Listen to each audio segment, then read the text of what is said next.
It's time for On the Farm in Alabama, bringing farmers and agribusiness the latest news from Alabama Extension and the Auburn University College of Agriculture.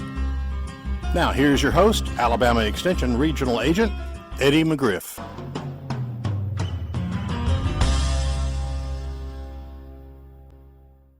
Good day. I'd like to welcome everybody today to On the Farm in Alabama, and today as my guest I have Dr. David Russell. He is a weed scientist with Alabama Extension.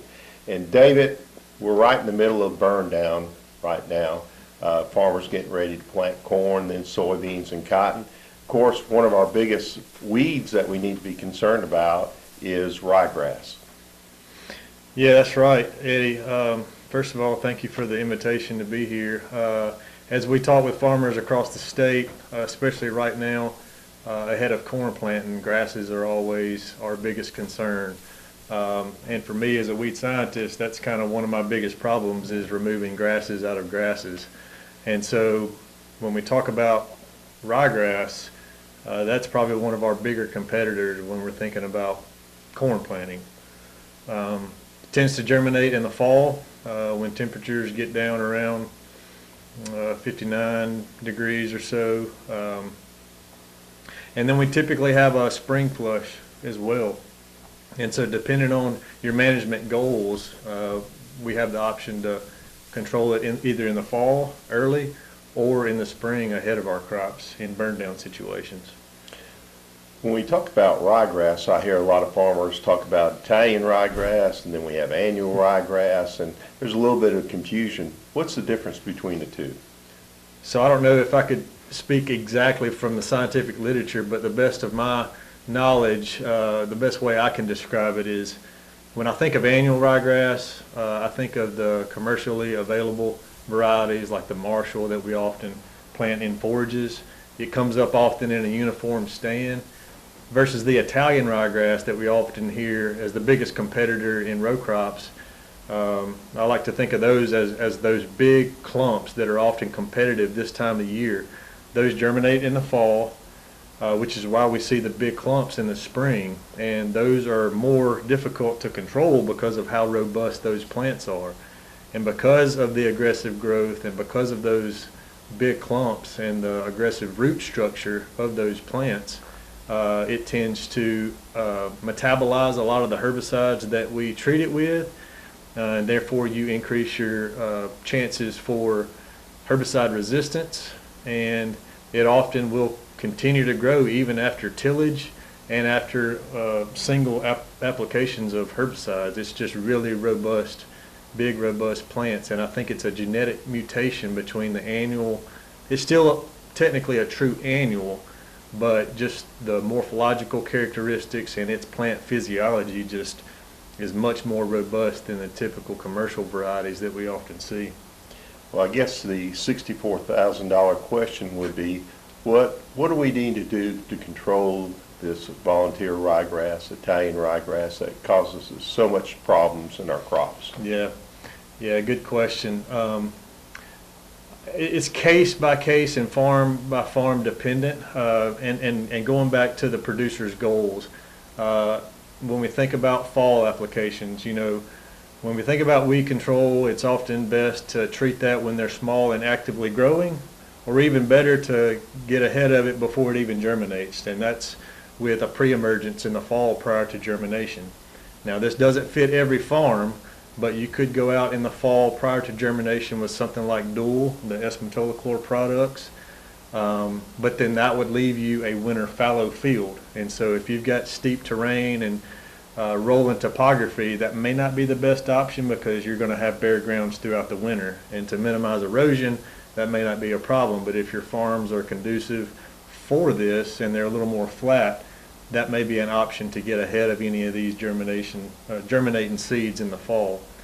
So if that's not a fit and we can't do anything on our farms until the spring, we typically go to our glyphosate products, our clethodim products, or our paraquat products, or a combination thereof.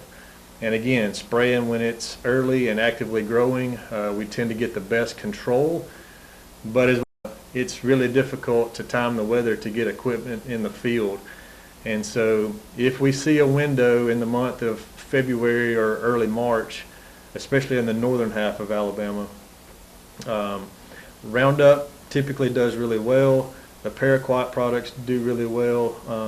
And you know, the biggest difference between those, Roundup being systemic and the paraquat being just a contact burn down, many of those, especially those big clumps, may require a second application closer to the time of planting.